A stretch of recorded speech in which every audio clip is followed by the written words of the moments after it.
Après nous être arrêtés sur les raisons profondes pour lesquelles Jésus avait changé de type d'enseignement, nous allons commencer à étudier la première parabole du chapitre 13 de l'Évangile de Matthieu. Nous avions déblayé le terrain, si je puis dire, en passant en revue la méthode de culture pratiquée en Palestine au 1er siècle, afin de bien comprendre l'enseignement que notre Seigneur avait voulu dispenser. Nous sommes prêts à présent à entendre le sens de cette parabole pour nous aujourd'hui. Jésus est à présent seul avec ses disciples et ceux qui désirent comprendre. C'est ce que nous rapporte Marc dans son évangile. Lorsqu'il fut seul avec eux, ceux qui l'entouraient avec les 12 l'interrogèrent sur cette parabole. Commençons par nous demander de quelle nature est la graine dont parle Jésus. Que représente-t-elle ? Car cette semence n'est bien entendu pas une graine physique, mais ça je crois que vous l'aviez bien deviné. Cette graine représente l'évangile du royaume. Ce fait est confirmé par notre passage dans l'évangile de Matthieu que je prends avec vous maintenant, verset 19, lorsqu'un homme entend la parole du royaume. Donc cette graine, dans l'explication que Jésus en donne, cette graine est donc bien la parole du royaume. C'est notre Seigneur lui-même qui, en donnant l'explication de la parabole, identifie la semence comme étant la parole du royaume. La semence est donc le message concernant le roi et son royaume. Le récit parallèle que l'on trouve dans l'évangile de Luc est lui encore plus explicite, puisque Luc nous dit la semence, c'est la parole de Dieu. Difficile de faire plus clair, me semble-t-il. Alors, sachant cela, on peut affirmer sans risque de se tromper que le semeur représente quiconque sème l'évangile par la parole de Dieu dans le cœur de quelqu'un. Ce fait sera d'ailleurs confirmé des années plus tard par l'un des auditeurs privilégiés de l'explication donnée par Jésus, en l'occurrence Pierre, qui écrit en 1 Pierre 1, 23, 25, « En effet, vous êtes nés de nouveau, non pas d'une semence corruptible, mais d'une semence incorruptible, grâce à la parole vivante et permanente de Dieu. Car toute créature est comme l'herbe et toute sa gloire comme la fleur des champs. L'herbe sèche et la fleur tombe, mais la parole du Seigneur subsiste éternellement. Cette parole est justement celle qui vous a été annoncée par l'Évangile. » Pierre se souvenait donc très bien que son maître lui avait enseigné cette parabole et son sens profond.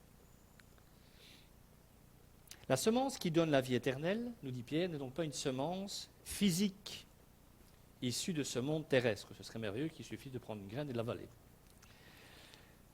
Mais bien une semence spirituelle issue de la sphère céleste, puisque l'évangile du royaume a son origine en Dieu lui-même. Cette semence, c'est la parole de Dieu, le premier des semeurs étant bien entendu notre Seigneur lui-même, puisqu'il est le premier à avoir semé cette semence. La semence est vraiment une très bonne image de l'évangile. En effet, tout comme la semence, l'évangile ne peut pas être créé, seulement reproduit. En effet, la dissémination de l'évangile consiste à prendre ce qui a été planté et reproduit pour le replanter à nouveau. Dieu ne nous demande pas de créer notre propre semence ou message, car sa parole est l'unique bonne semence. Et à ça, nous devons faire excessivement attention. Parce que ça signifie que l'évangélisation n'existe pas en dehors de la parole de Dieu. Il nous faut donc être très prudents de ne pas inventer, et on le fait plus vite qu'on ne pense, un autre évangile, de ne pas semer une semence de notre invention, car les conséquences seraient désastreuses pour nous et pour les autres. C'est ce que Paul dit aux Galates, l'église de Galatie en Turquie actuelle, qui avait de gros problèmes en termes d'évangile. Voilà ce qu'il dit. « Mais si quelqu'un, même nous, ou même un ange venu du ciel, vous annoncez un évangile différent de celui que nous avons prêché, qu'il soit maudit. Si quelqu'un, même nous, revenions vers vous en plantant une autre graine, une autre semence que celle que nous avons semée jusqu'ici, vous devrez nous maudire. Nous l'avons déjà dit, et je le répète maintenant, si quelqu'un vous annonce un autre évangile que celui que vous avez reçu, qu'il soit maudit. Maudit par qui ? Maudit par Dieu. Anathema dans le grec. Dès les premiers temps de l'Église, dès le 1er siècle, d'autres évangiles, gnostiques, judaïsants, tentèrent de pénétrer l'Église. Paul et les autres apôtres durent lutter durant toute leur vie contre ces contrefaçons. Alors j'aimerais vous dire que ce combat est terminé, que cette lutte est finie. Eh ben non. Parce que ça n'a jamais arrêté et ça continue encore aujourd'hui. Ce que la parabole exprime clairement, c'est que le problème ne vient pas du semeur, ni de sa semence, ni de sa méthode d'ensemencement, ni même de la composition du sol. Ce qui pose problème pour la réception de la semence, c'est la condition du sol. Autrement dit, la composition du sol est bonne, je vais expliquer ça dans un instant, mais pas sa condition. Parlons du sol, justement. Le sol de notre parabole représente le cœur humain. C'est ce que notre Seigneur confirme lorsqu'il donne justement l'explication de la parabole. En Matthieu 13, verset 19, « Chaque fois que quelqu'un entend le message qui concerne le royaume et ne le comprend pas, le diable vient arracher ce qui a été semé dans son cœur. » Le sol, c'est donc notre cœur, ou le cœur de celui qui est ensemencé. Ainsi, le cœur de l'auditeur est semblable sur le plan spirituel au sol qui reçoit la semence du semeur. Je l'ai dit, la composition du sol est bonne, mais pas sa condition. Alors, qu'est-ce que je veux dire par là? Eh bien que la composition de base de tous les terrains mentionnés dans la parabole est la même. Tous les sols sont constitués de terre. La terre du champ est identique à celle autour du champ, qu'elle soit dure, molle, peu profonde ou recouverte de mauvaises herbes. La différence, car différence il y a, entre les terrains se situe plutôt dans la façon dont ils ont été préparés. En effet, tous les terrains pourraient, dans l'absolu, recevoir la parole s'ils étaient adéquatement conditionnés.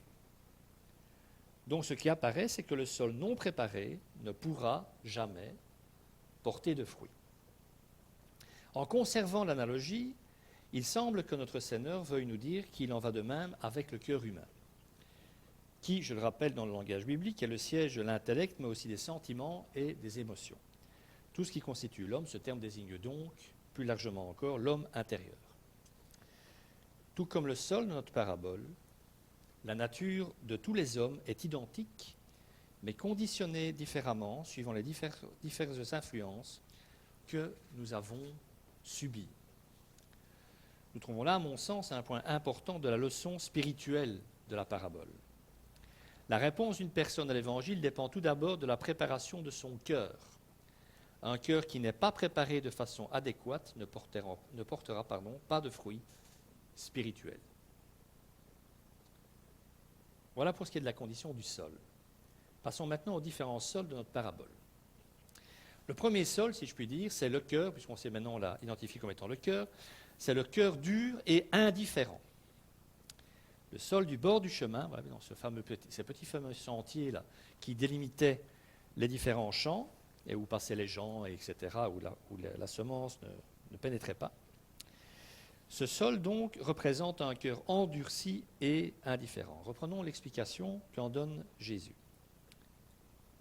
Chaque fois que quelqu'un entend le message qui concerne le royaume et ne le comprend pas, le diable vient arracher ce qui a été semé dans son cœur. Tel est celui qui a reçu la semence au bord du chemin, sur ces fameux sentiers. Un tel individu a le cœur dur, à l'instar du terrain qu'il représente. Dans le livre des Proverbes, on parle beaucoup des cœurs durs qui se ferment à la sagesse. Il est dit dans les Proverbes qu'un tel homme raidit le cou, il se braque.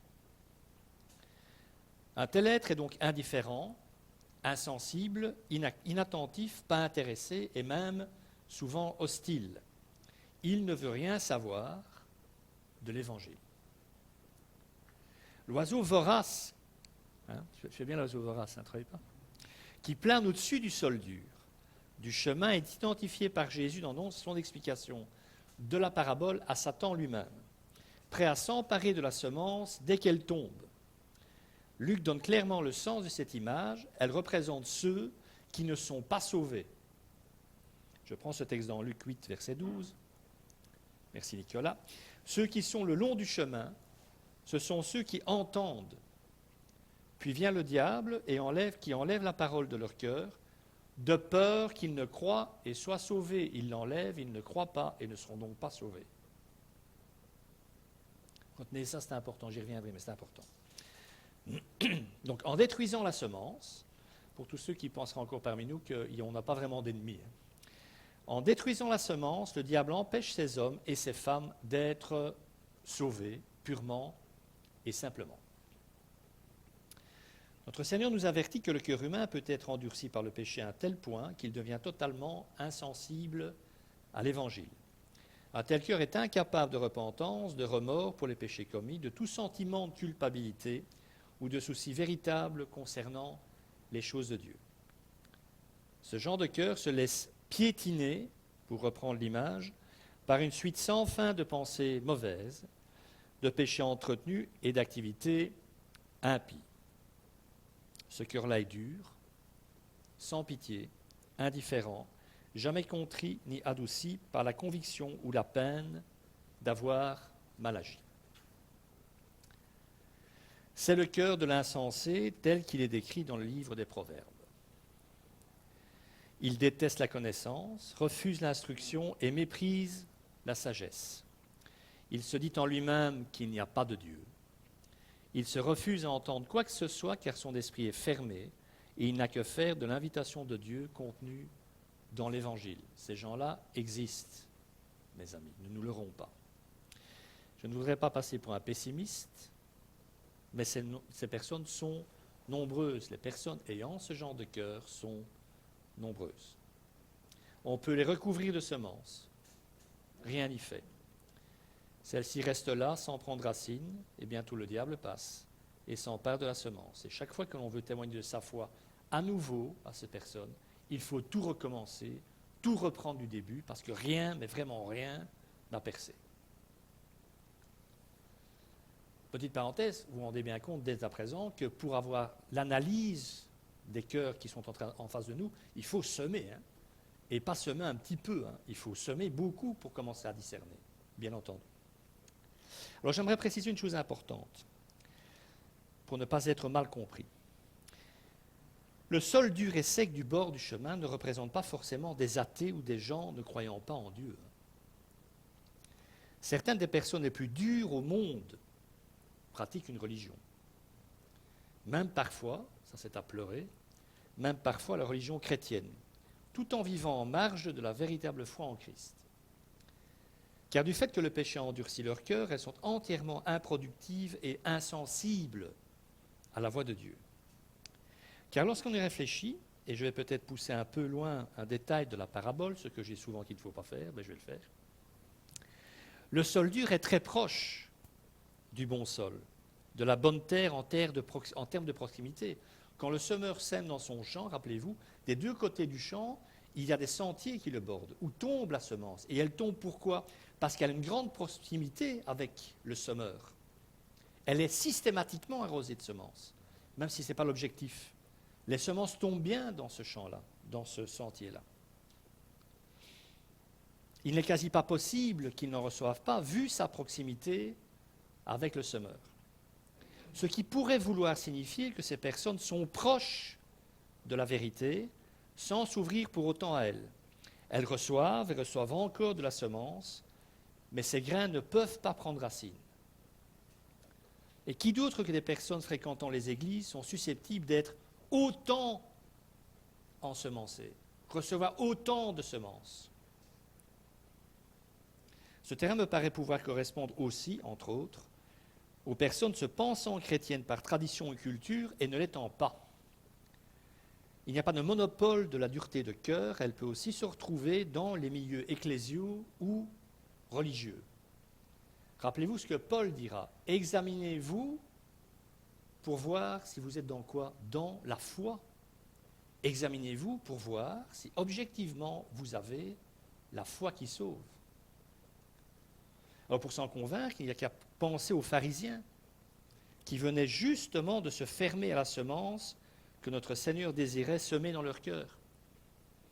Juste avant l'épisode des paraboles, je vous ai tout expliqué tout ça en long, en large et en travers, il y a cette rencontre encore une fois avec les autorités religieuses, qui avaient encore une fois entendu l'enseignement de Jésus et qui s'étaient fermés à cet enseignement. Parce qu'à la réflexion, ça ne m'était pas vraiment venu jusqu'ici. Hormis les disciples les plus proches, Ce sont les pharisiens que notre Seigneur aura le plus tenté d'enseigner. C'est eux, à force de venir le chercher, si je puis dire, qui auront le plus entendu Jésus leur dire des choses concernant le royaume de Dieu. Jusqu'à ce fameux moment où il leur dira que c'est terminé, qu'il s'en va vers d'autres queues. Venons-en à notre deuxième terrain, qu'on pourrait qualifier de superficiel, le cœur superficiel. Matthieu 13, 20, 21. Celui qui a reçu la semence dans le sol pierreux, c'est celui qui entend la parole et l'accepte aussitôt avec joie. Mais il n'a pas de racine en lui-même. Il est l'homme d'un moment, et dès que surviennent les difficultés ou la persécution à cause de la parole, il trébuche. Le sol peu profond, car rappelons-le, le calcaire affleurait à la surface du sol, est donc l'image d'un cœur superficiel. Un cœur de ce type est enthousiaste, c'est vrai, mais superficiel. Il répond positivement à l'invitation de Christ, mais pas avec la foi qui sauve. Il ne réfléchit pas, il n'estime pas le coup, il s'emballe, tout à l'euphorie des sentiments du moment, mais ne possède aucune compréhension véritable de la vie de disciple. Il n'a tout simplement pas une foi authentique. Alors cette façon superficielle de répondre à l'Évangile a pris des proportions épidémiques durant la fin du XXe siècle, et on y est encore aujourd'hui d'ailleurs. Pourquoi ? Eh bien parce que l'Évangile a généralement été présenté à grand renfort de promesses concernant la vie chrétienne, une vie uniquement remplie de joie, de sentiments chaleureux, de communion et de bien-être, sans que la difficile question et condition de prendre sa croix et de suivre Christ ne soit pas mentionnée. Dans cette version soft de l'Évangile, on ne présente pas les questions pourtant essentielles relatives au péché et à la repentance aux soi-disant convertis. On les encourage plutôt à suivre le mouvement, à chanter des cantiques et à attendre le meilleur de cette nouvelle vie que Dieu leur donne. Mais mes amis, la réalité est tout autre si on se focalise sur cette parabole. Sous la mince couche supérieure, apparemment fertile, puisque rappelez-vous, il y a quand même des feuilles qui vont pousser, il reste une couche impénétrable de rébellion et de résistance aux choses de Dieu. La véritable repentance est absente, tout comme le sont forcément l'humilité et la contrition d'un cœur ouvert devant Dieu. Tous ces éléments-là n'y sont pas. Donc il n'y a pas de conversion, il n'y a pas de vie, il n'y a pas de foi. Le roc de rébellion qui est sous la surface meuble est plus dur encore que le sol du bord du chemin. Parce que le sol du bord du chemin, il est dur, mais c'est de la terre encore. Ici, ce n'est pas de la terre, c'est de la pierre. Les conséquences éternelles sont tragiques. L'enthousiasme des débuts n'était qu'une émotion d'un moment, et la semence qui avait commencé à prendre racine meurt rapidement. Ces personnes ne sont pas sauvées, elles non plus, comme le dit si justement l'apôtre Jean. Je vous repasse ce passage. 1 Jean 2, 19. Ils sont sortis du milieu de nous, il parle de l'Église, donc ce sont des gens qui étaient dans l'Église. Ils sont sortis du milieu de nous, mais ils n'étaient pas des nôtres. Car s'ils avaient été des nôtres, ils seraient restés avec nous.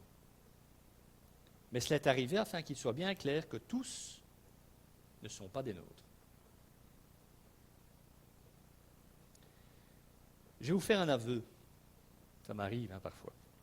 De telles personnes constituent l'une des plus grandes déceptions dans le ministère, parce qu'elles bouffent un temps infini.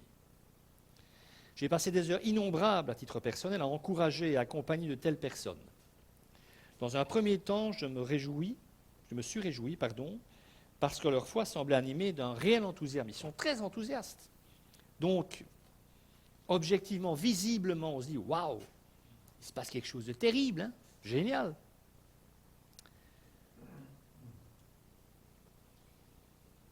En y pensant, je dois même admettre qu'en comparaison, leur foi et leur engagement paraissaient même plus forts que ceux d'autres personnes fidèles depuis des années. Paraissaient plus rentre-dedans. Puis vient le temps inévitable des difficultés, parce que ça finit par arriver, des choix à faire, des renoncements par amour pour Dieu. Il faut renoncer à des choses par amour pour Dieu. Et comme les racines sont quasi inexistantes, ces personnes se flétrissent et disparaissent. Comme le dit Jean, ils ne sont plus avec nous parce qu'ils n'étaient pas des nôtres.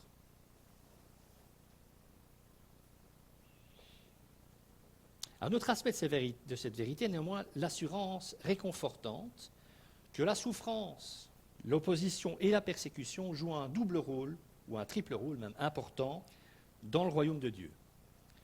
D'une part, ces épreuves exposent au grand jour ceux qui ne sont pas de véritables croyants, et d'autre part, elles fortifient les véritables croyants, car leur foi ayant tenu face aux épreuves, ils sont confortés dans l'assurance qu'ils font bien partie de la famille de Dieu. C'est pour ça que la notion d'épreuve est fort mise en avant dans le Nouveau Testament, par Jacques, par Pierre. Jacques qui ira même jusqu'à dire, c'est le début de son épître, hein, disons Jacques, il faut être en forme pour lire Jacques quand même, hein, c'est très direct. Hein. Mais Jacques qui dit, mes frères, acceptez, accueillez comme un sujet de joie complète toutes les épreuves que vous pouvez endurer. Pourquoi ? Parce que si vous passez à travers ces épreuves, ça veut dire que votre foi est réelle. Et votre foi va grandir à cette épreuve. Et la suivante épreuve qui viendra, votre foi sera à nouveau affermie, davantage, et elle grandira de plus en plus. Parce que vous aurez appris à vivre ces épreuves avec le Christ. J'ai dit dans un médecin, mais c'est vrai, c'est terrible, mais la souffrance est indissociable dans notre monde, malheureusement. Mais d'un autre côté, on peut la positiver dans le sens où elle est nécessaire à l'expertise de notre foi. Si on n'a jamais des coups durs, on ne peut pas savoir. Objectivement, vraiment, hein, on ne peut pas savoir. Et ceux qui lâchent, et ce n'est pas un jugement, c'est comme ça, c'est ce que Jésus dit, ceux qui lâchent, il faut en tirer les conséquences. Les gens qui maudissent Dieu, les chrétiens ils maudissent Dieu chaque fois qu'il y a une tuile qui tombe sur leur tête, c'est plus que problématique.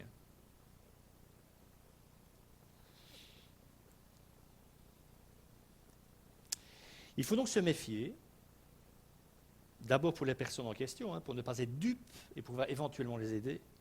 Il faut donc se méfier des conversions qui ne sont que sourire et réjouissance, dénuées de tout sentiment de repentance ou d'humilité, car elles dénotent, nous dit Jésus, un cœur superficiel.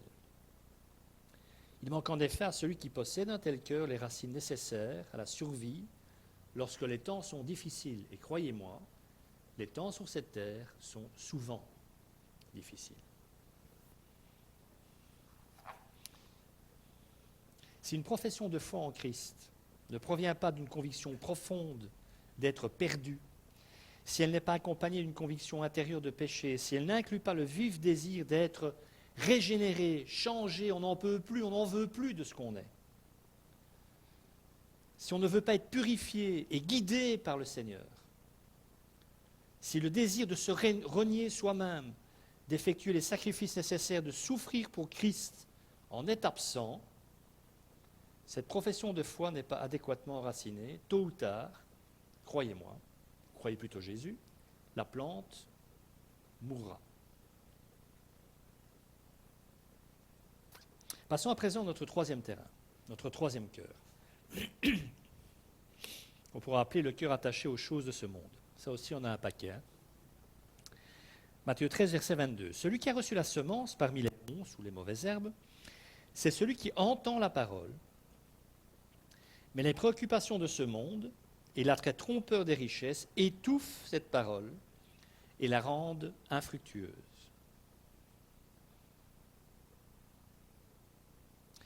Vous savez comme moi qu'il y a bien des choses dans ce monde. Hein. Il y a beaucoup de choses dans ce monde.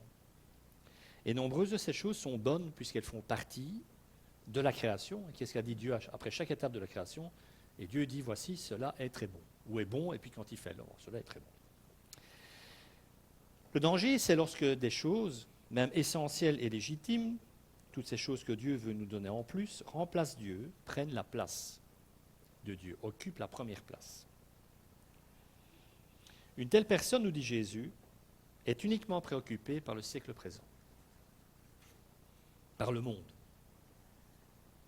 Le but principal d'un cœur tel que celui-là, c'est sa maison, sa carrière, sa voiture, sa garde-robe ou son hobby préféré. Alors des personnes telles que celles-là peuvent très bien, elles aussi, fréquenter une église ou l'autre, manifester certains signes de croissance, mais elles ne portent jamais de fruits.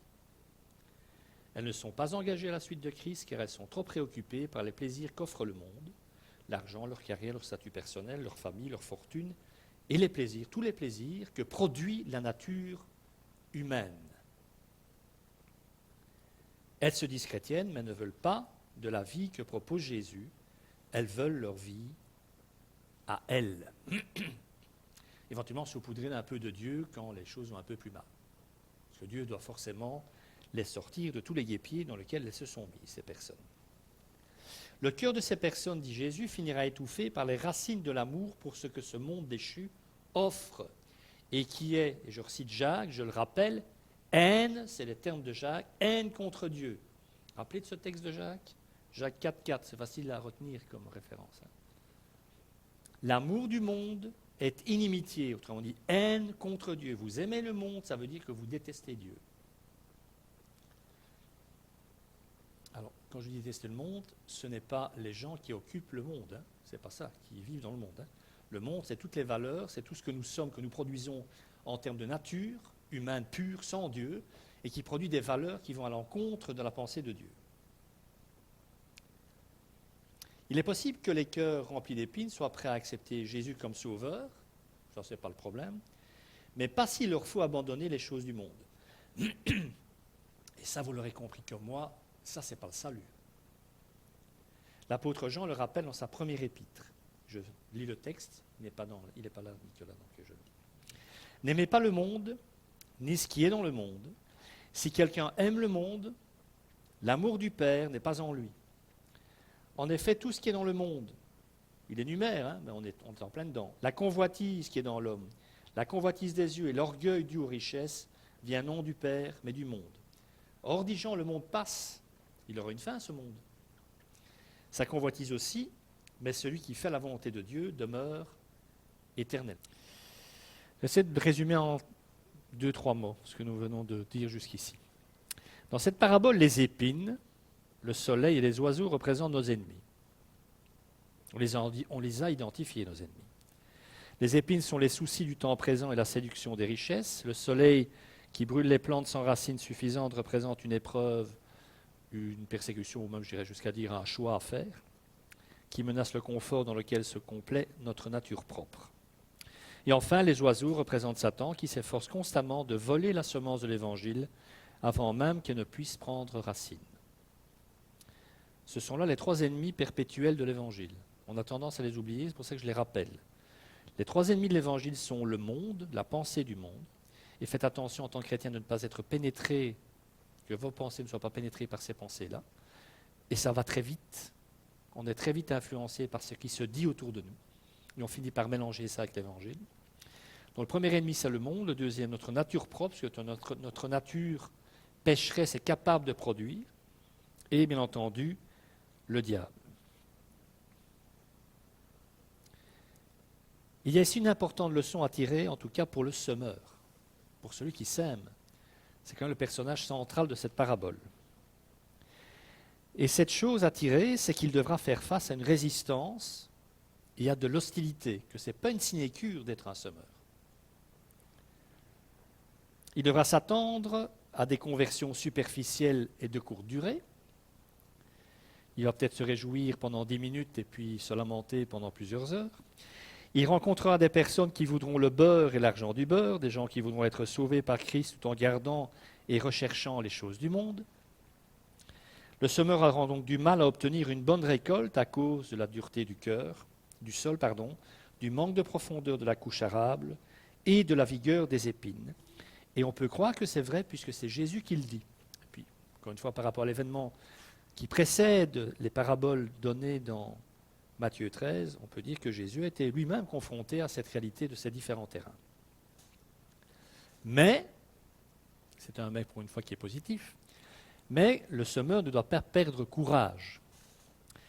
Le Seigneur de la moisson est capable de briser même le plus dur des sols et d'éliminer les plus vigoureuses épines. Les sols durs, peu profonds, remplis d'épines, ne demeurent pas forcément toujours ainsi. C'est là qu'il faut du discernement et semer abondamment pour obtenir, apprendre à avoir ce discernement. D'ailleurs, c'est intéressant, l'une des anciennes méthodes d'agriculture en Palestine consistait justement à jeter la semence, puis à labourer par-dessus jusqu'à ce qu'elle pénètre dans le sol. en étant conscient que le sol est mauvais, on laboure dessus, et puis on sème, et puis on laboure dessus. Et l'évangélisation, ça ressemble parfois à ça, à l'application dans la vie d'évangélisation d'une telle méthode. Il est néanmoins parfois aussi décourageant de penser qu'il y a 3 sortes de sols stériles. Focalisons-nous plutôt sur le bon terrain, parce qu'il y en a, qui représentent un cœur réceptif. Donc en résumé, ne vous découragez pas si c'est dur, il faut parfois insister et persévérer. Et puis, réjouissez-vous aussi que de temps en temps, ça rentre tout seul. Bon, ceux-là, je ne les ai pas beaucoup croisés, je vais être honnête avec vous, mais bon. Passons justement au cœur réceptif. Matthieu 13, 23. Celui qui a reçu la semence dans la bonne terre, c'est celui qui entend la parole et la comprend. Alléluia. Il porte du fruit avec un rapport de 100, 60 ou 30 pour 1. Ce verset est le point culminant de la parabole.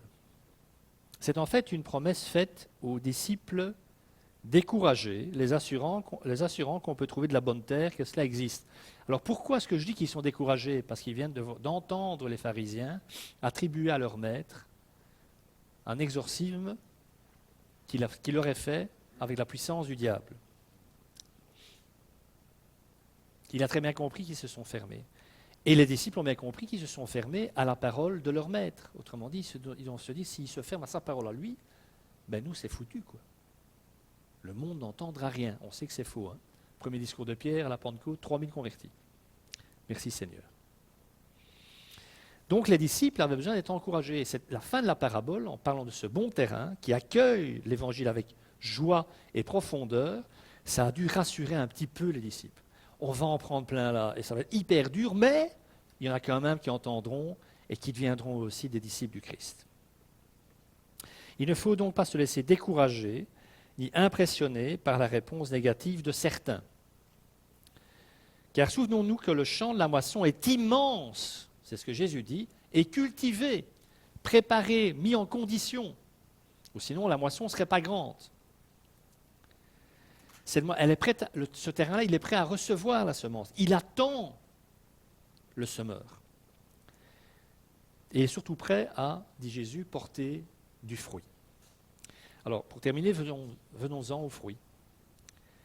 Je ne vous apprendrai rien en vous disant que la production de fruits est le but de l'agriculture. Aucun semeur, aucun agriculteur n'ensemence son champ ou ses arbres fruitiers, enfin peu importe, en espérant que ça ne donne rien.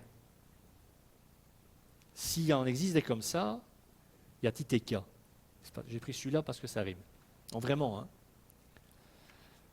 Donc, quelqu'un qui prêche l'évangile, qui enseigne l'évangile, qui partage sa foi et l'évangile, il ne le fait pas pour que ça ne donne rien.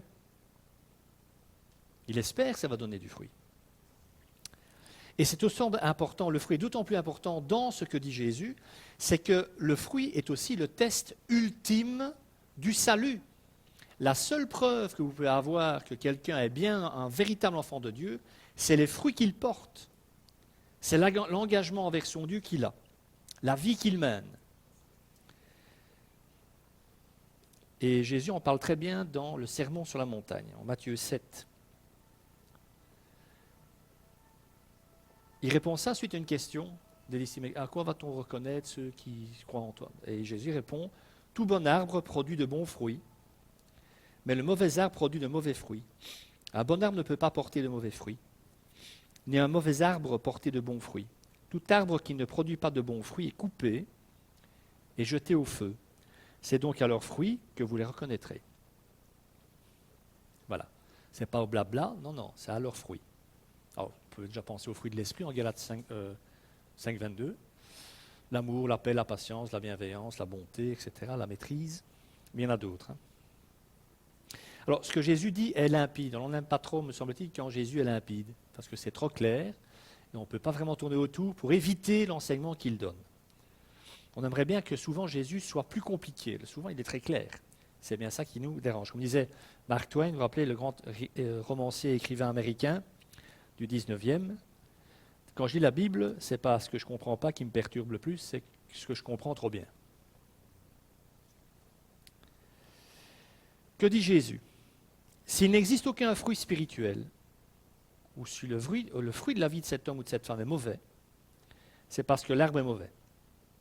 Ou pour revenir à la métaphore du champ, si le sol ne produit pas de récolte, il n'est que de la terre sans valeur, le symbole d'un cœur non régénéré, non racheté, non sauvé.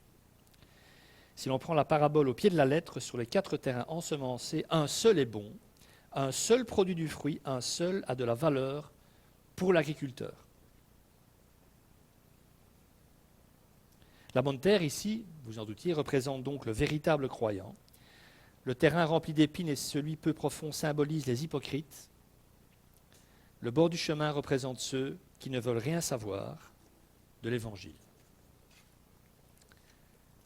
C'est donc le fruit dans la parabole, et non la verdure, parce que la verdure, il y a parfois, qui est la marque du véritable salut. Et si on ne prend pas conscience de ce détail, si on ne le comprend pas, le sens de la parabole est perdu. En effet, je reviens à ce que je disais en introduction, on a abondamment tenté ces dernières années de démontrer que le sol peu profond ou celui rempli d'épines représente des chrétiens véritables, quoique non productifs, qu'on peut être chrétien et ne pas produire.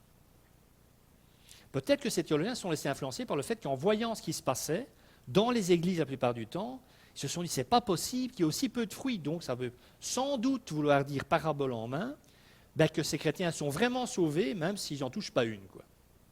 Ce n'est pas ce que j'ai dû dire. Je pense vraiment que c'est une erreur gravissime d'enseigner ça. Tout simplement parce que dans cette parabole, la semence ne symbolise pas la vie éternelle, mais le message de l'Évangile, la parole. La pousse des racines de la semence dans le sol peu profond et dans celui rempli d'épines signifie simplement que la parole avait été reçue et avait commencé à agir, et non pas que la vie éternelle a été accordée. Vous savez que la parole est indispensable à la conversion. La parole est prêchée, et elle fait son chemin jusqu'à un certain stade chez certains, avant d'être éradiquée. Donc il ne faut pas comprendre le sens de la semence. La preuve du salut n'est pas le fait d'écouter la parole, ni de répondre de façon émotionnelle à la parole, ni même de cultiver la parole de façon à ce qu'elle grandisse dans notre vie. La preuve du salut, dans la parabole, c'est le fruit. La manifestation des fruits est donc le test suprême du salut, indépendamment de ce que tout le monde peut dire. Donc lorsque vient la récolte, le terrain rempli d'épines n'est pas meilleur que le sol dur ou peu profond. Ils sont tous inutiles. Il n'y en a aucun qui donne du fruit. Aucun des 3. La semence y est semée, donc la parole, est perdue. Et le sol n'est plus bon à ce moment-là. C'est dans l'auteur de l'Épître aux Hébreux qui nous dit ça, en faisant référence à cette métaphore aussi. Et dans ce cas-là, le sol n'est plus bon qu'à quoi? Qu'à être brûlé, parce qu'il ne sert à rien, parce qu'il ne donne rien. Vous serez d'accord avec moi pour dire sans doute que ce n'est pas véritablement une image du salut, qui est un champ improductif, qui ne porte pas de fruits. Et je termine vraiment. Il est également intéressant de remarquer que les bons terrains ne produisent pas tous de la même façon. L'un donne 100, l'autre 60 et l'autre 30. Le rendement n'est pas le même. Ça veut dire que les chrétiens ne produisent pas tous autant de fruits qu'ils devraient ou le pourraient. Cependant, tous produisent un certain fruit. Alors, vous savez très bien comme moi que les chrétiens désobéissent parfois et ne sont bien entendu pas exempts de péché, mais en fin de compte, ils se reconnaissent à leurs fruits, comme le dit Jésus. Et le fruit spirituel des véritables croyants, qu'ils s'élèvent à 100, à 60 ou à 30, les distingue du sol dur, du sentier, ou du sol rempli de mauvaises herbes. On voit la différence. Ils produisent chacun une quantité différente de fruits, mais néanmoins, tous portent du fruit à un degré ou à un autre.